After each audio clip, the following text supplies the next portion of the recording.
What is up, everybody? I'm NoLucksGiven, and welcome to GWENsdays. I am going to be trying to do a Gwen video every Wednesday, and in this one, we're going to look at Kitty Cutpurse. There is a pretty familiar Gwen option in this shop in Wizard's Familiar, but I said last week that Kitty Cutpurse alongside a Witch's Brew is a pretty sweet Gwen target. And this shop also has a Minotaur, which could provide some additional stats to allow this Kitty Cutpurse to slay as well. We are going to get that first attack, so that means we now have 2 extra gold for this turn, and we even have Mad Mim. So if we really wanted to go crazy, we could do something like go Mad Mim on the Kitty Cutpurse as well, but I think it is going to have enough attack with 4. That should be enough to take down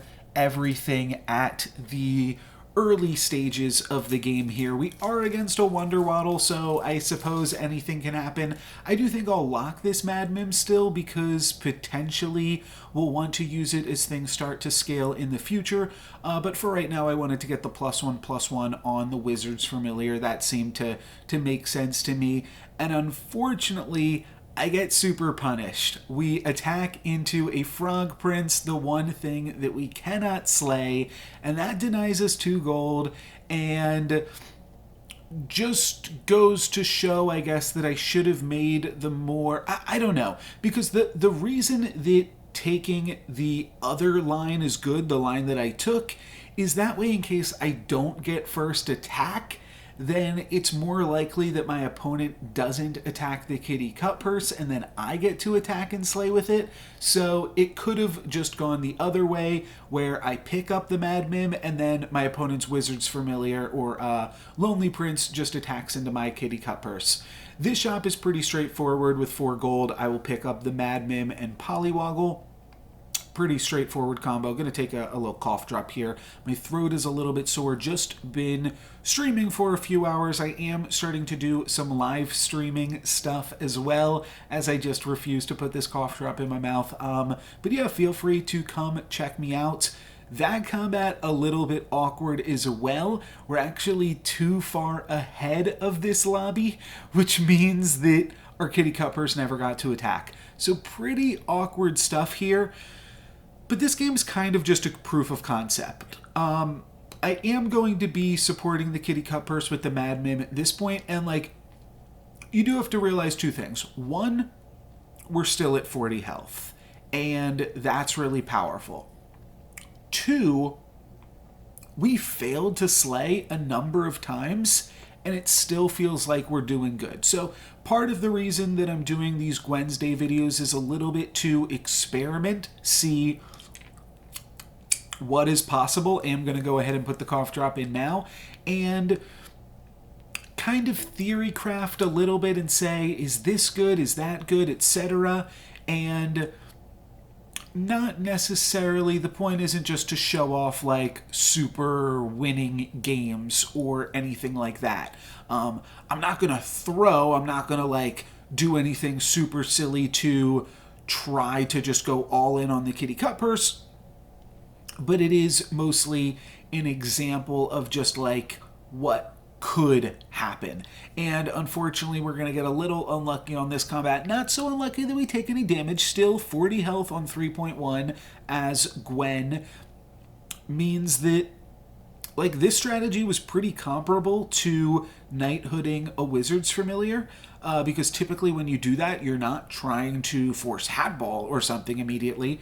You're just trying to play something where you don't take damage for the first few turns and use that to kind of snowball in other ways. And we're doing that in this combat or in this brawl. The early gold definitely helped to leverage some type of advantage, and now it's up to us to figure out exactly what we need to do going forward to make this a little bit stronger. Wind up rolling there at the last second and then tripling a Labyrinth Minotaur, and then I'm able to pick up Hermes Boots. One thing that I do want to say before this video gets too far down the road so that you don't feel debated in any capacity, this is going to be a pumpkin video. I'm just going to get that out of the way. I believe this is probably going to be the last video where I play pumpkins that is uploaded to this channel. But I do still have a lot of good footage from the old patch, and it was such a small patch that I still want to be able to show you guys those games because most of the stuff hasn't changed. However, in this game, we do wind up playing the pumpkins ourselves, which I think means that for the most part, like the strategy, what I wind up doing here specifically isn't exactly as applicable. And that's one of the other reasons that I said this is more a proof of concept game. Almost didn't do commentary for it. Almost just did like speed up and put it to music or something. But there are some interesting things I feel like that I have to say as the game goes on. This is a really interesting turn. I polywoggle and get Bearded Vulture, and all I have is animals. I can take the Frog Prince. I can even put in this Blind Mouse, which I briefly debate about. I'd probably switch the Kitty Cutpurse and the Frog Prince, but I just wanted to see what that would look like, and I do think that this is probably the best board that I can make with the Kitty Cutpurse potentially slaying, still potentially strong, and the Kitty Cutpurse, if it slays here, can give us some additional gold to move into 4.0 with. That's definitely something that can still carry through as a concept rather than what happens in this specific game. And now we are going into 4.0. I guess we're going to have 10 gold, and there's definitely some interesting things that you can do with this. I really debate the Wish Upon a Star, but the thing is, I also look at the Greedy briefly. We have so many pairs, and on this patch, one of the big things was getting Ancient Sarcophagus. So for that reason, I really like rolling when you are on tier 5 to try to get Ancient Sarcophagus. Now, I go for a Masquerade Ball, immediately hit the pumpkin, also wind up hitting a Siren and a Rotten Applewood. You can kind of figure out why we wound up playing pumpkins in this one, and I'm going to sell off this prize pig that I literally just purchased because obviously this is too strong not to play. So this is going to be a little bit of a weird one, not necessarily something where you can just like copy this strategy and play it and make it work. But I think that we are still going to have fun with it because we were able to get that turn 1 slay with Kitty Cutpurse. We didn't get that turn 2 slay, but we got a few other slays in there that gave us the coin to make some mistakes, like buying and then immediately selling the pig. And the Kitty Cutpurse is still in our comp, so it's hard to say that it's that bad.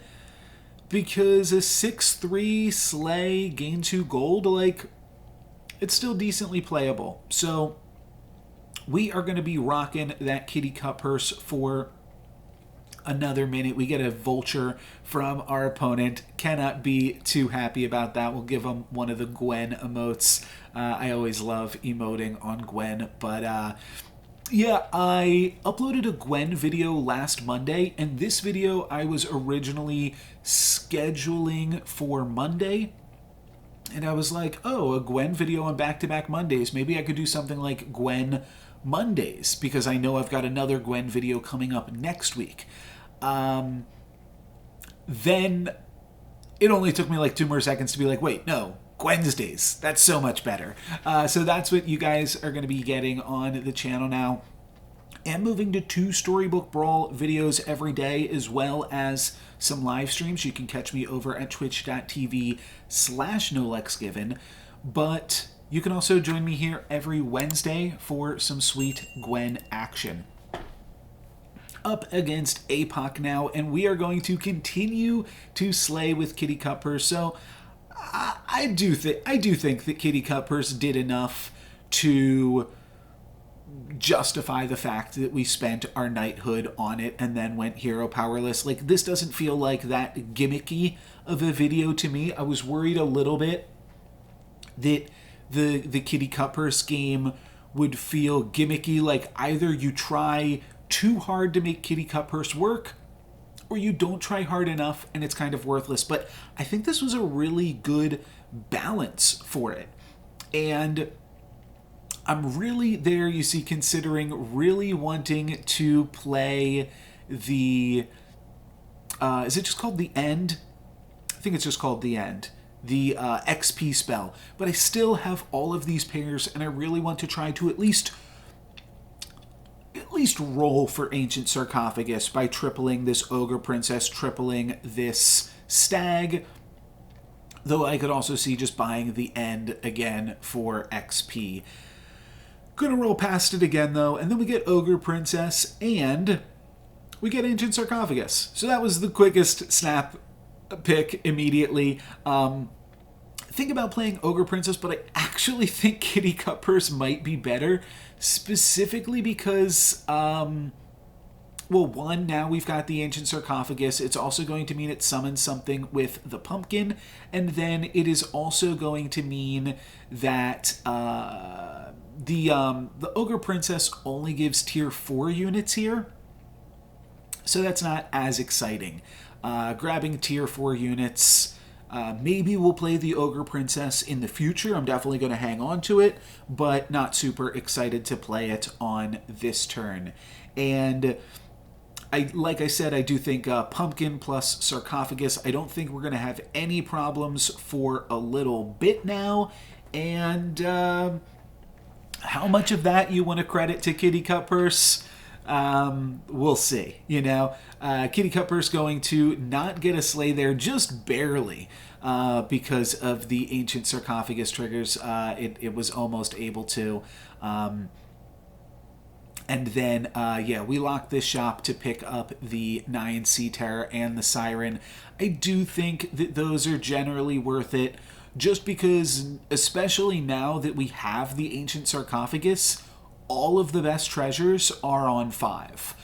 Mimic Chest, Monkey's Paw, and then honorable mention to Summoning Portal on tier 4. Those are like the best treasures that you can possibly get. I am just petting the kitty now, I think.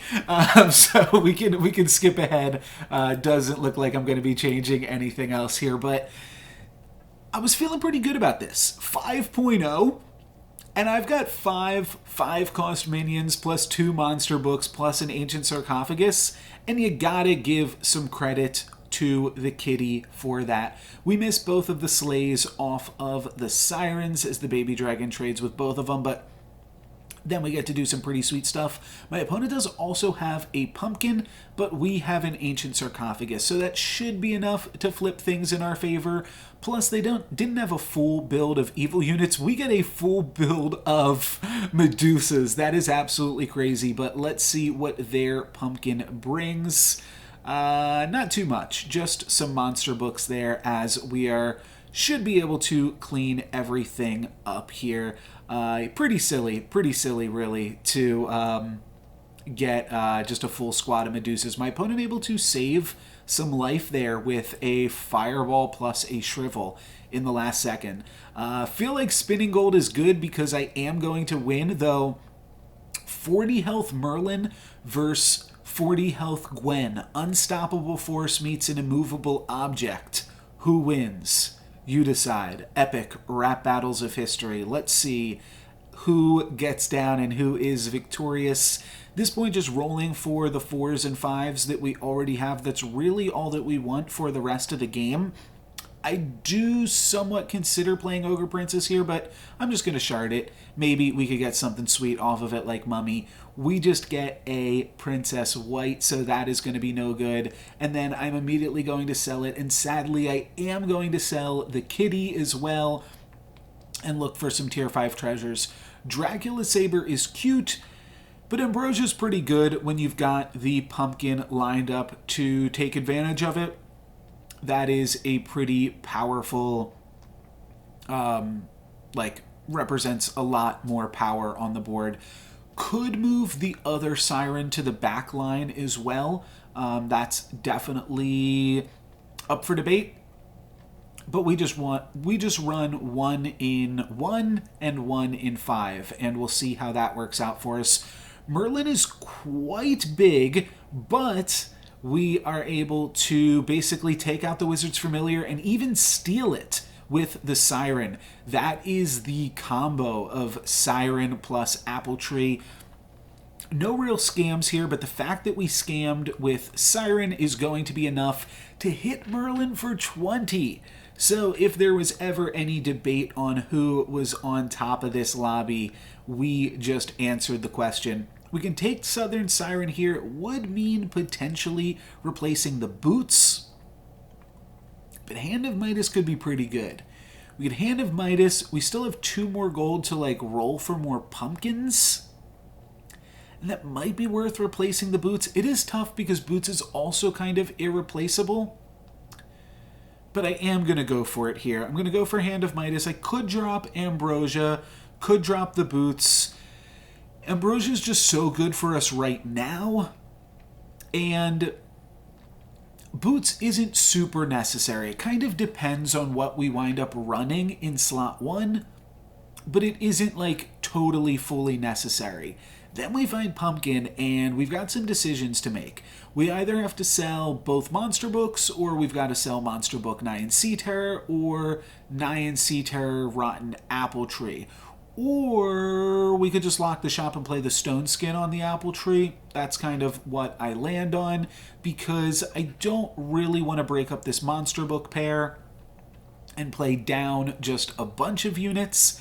And, winds up potentially backfiring on me a little bit. If I had gone for the Midas, we would have had a stronger board here because I would have been able to play a double pumpkin comp. And after my opponent trivels and lands on my first pumpkin, I'm actually totally out of gas here against King Midas and am actually going to get a loss. It wasn't the 40 health Merlin that did us in. It was the 1 health King Midas going to deny us the perfect game. We'll take a Pumpkin King, and that is an incredible amount of stats on the board. We're playing up against the Ghost this round, and then I'll just go for a Burning Palm on the Siren to help that potentially slay, because it's not going to scale itself. So throw some more stats on there. And then I find another Pumpkin. Hercules is kind of cute. Could sell 4 things to just pick up this pumpkin right this very second so that I don't waste a gold. I don't think it's worth it. I've talked about this a bunch before, but I don't really think the Hercules is worth it because we don't have any tier 6 treasures that we really, really want. We are mostly looking for really just tier 5 treasures at this point, and then maybe 1 tier 4 treasure, which is another reason not to toss the books and maybe pick up some Medusas or something in the future as well. Southern Siren is not going to connect. We're going to get a Pigo off the book. We're also playing up against the Ghost here, so this shouldn't be too threatening. Because we've got 2 upgraded pumpkins and an ancient sarcophagus. So this should go pretty smooth sailing from here. Let's see. Yeah, I think so. So 2 people could die right now. We might already be on to the top 4. Getting to deal the full 27 damage against the Ghost is also pretty sweet. We're going to pick up this pumpkin, and now basically rolling for monster books. I guess I'll take a pumpkin if we find it. It makes the ambrosia a little bit awkward. Tree is also pretty interesting, and we are really looking for tier 5 treasures. Yeah, it could be good. I'll take Rotten Apple Tree. One of the reasons that I also like picking it up is I like the idea of not having to attack on the Rotten Apple Tree. The Apple Tree has gotten +2/+2, I believe, from Blessings of Athena. throughout the course of the game, or maybe by creepers being summoned, it is gained 2 attack. Or maybe one of each, maybe 1 blessing and 1 creeper. Not super sure, don't exactly remember, but either way it's gained some attack, which means it has to attack, which makes it slightly weaker. One thing that I could be doing too is putting the Rotten Apple Tree into slot 1, and that would just mean that it isn't attacking, and we get to put the pumpkin in 4, though that is kind of really negligible too. But Siren gets to slay here, that's pretty sweet, and also getting to slay looks like Aeon. So now we'll have cheaper spells for next combat. That's always one thing that never feels fair about these scam comps, is when you get to put additional you get cheaper spells too from your Aeons. I will say that splitting up my pumpkins like that is totally intentional, to run a pumpkin in 3, 5, and 7. You could do full backline pumpkins. The problem when you do that is you actually lose out on pumpkin value, because not everything gets to die before the next pumpkin is cracked. And speaking of cracked, 27 damage to... Oh, no. They summoned the Spellweaver. Okay. Well, good for them. Maybe we are not going to kill them. We were almost looking at hitting them for 27 damage, though, which would have been really, really nasty. It's still going to be a lot, but I don't think this is going to kill them. 17 damage, that feels a little bit fair, but that's one of the reasons you have to think that Pumpkin got a little bit of a nerf moving back to 6, where it should be with all reason here. I will triple the tree because grabbing a tier 5 treasure is just too good to pass up. Dracula Saber's fine. It's not anything incredible, but it's fine, so we'll take it. Then we'll take a lucky coin, and rolling could take another tree. I don't think I really want to do that at this point, though. Probably just want to. I mean, could also Knighthood this pumpkin. I decide not to because we can triple this pumpkin, and I think that is slightly more value. Oh yeah, let's make use of the fact that we have cheaper spells this turn. And we'll lock another pumpkin here, and then we're ready to triple it next turn. We get to toss the Ambrosia and pick up an upgraded pumpkin in doing so we don't really lose out on the Ambrosia because we just no longer need it. And then we get to play another treasure, could potentially find a Mimic Chest, or a Sword of Fire and Ice, or Staff of the Old Toad, or something like that, and have that work out well for us. So are we going to be able to take down this Merlin? That was a really good scam. That probably means we should be able to. Just have to get through this Wizard's Familiar, and then my opponent's Wombat, which is going to get Medusa'd right here. So that should be enough to wrap this one up. We are also slowly gaining stats as we take our opponent's units down. And this person we might hit for the full 27. Let's see. Yeah, that's full 27. So we hit Merlin for 20 and then 27. So we could have killed them all by ourselves.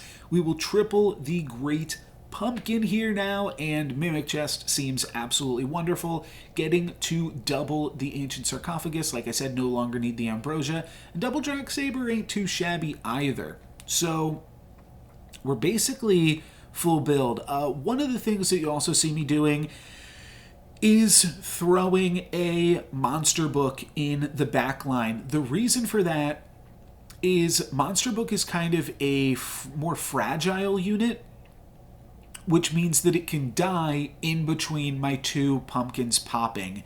And also frontlining the Nyan Sea Terror means that we are getting higher tier units from the pumpkin, and that is something that I'm considering right now in this combat. I do think that Siren in between the pumpkins winds up being pretty strong in general, but I'm not actually sure if I want Monster Book or if I just want a 2029 Sea Terror in here right now, because a 2029 Sea Terror will make us summon more 4-drop units, which will make us summon more Monster Books and Medusas, so that can also be pretty good. We are going to get our Siren Robin Wooded, but I don't know. I mean, this opponent is definitely strong. Horde Dragon in the endgame round table is good. We've just got to come up with some scams for my opponent's Echo Woods, though.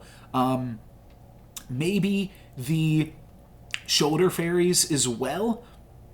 But, like, if we could steal this, well, now it's dead. But if we could have stolen that Spellweaver with the Siren, that could have been really good. But it's going to come all the way down to this pumpkin now, as basically everything else is not enough. But like the Sark triggers aren't going to be enough to take that out, and we're relying just on Monster Book at this point. We are going to get through the Shoulder Fairies, so that one wasn't that big. We get one scam on the Echo Wood, and that's it. So we are going to be able to take out my opponent's Aeon, but then this Echo Wood is going to be just a little bit too big, and really just a little bit. Like, we get it down to below 200 at least, like 150. You know, that's pretty good with all of those things added up there. So my opponent hits us for 7, not a huge deal at all. We've only got to beat them once. They probably still have to beat us 2 more times, because those Echo Woods, if those are the only thing that remain on my opponent's side of the board, then they're only going to be able to hit us for like 8, and maybe we can still scam them yet. So Shrivel is really, really good against Echo Wood. I like the books as well. And then I think I don't want to play this Siren at this point. I'd love to put in another Medusa potentially. Funny how big Storm King is for not really being a spell-based comp, but that's mostly just from my books going off this whole game. Not going to get anything until the very end. I see another Medusa. And this is definitely potentially worth locking for, because like I said, the Southern Siren is not going to be doing too much against my opponent's really high health. So I do go ahead and lock that Medusa in the last second.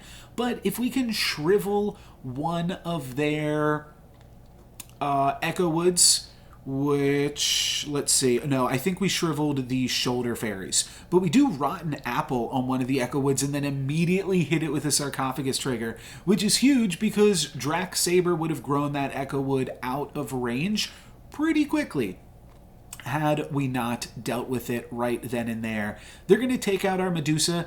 Maybe I should be backlining the Medusas.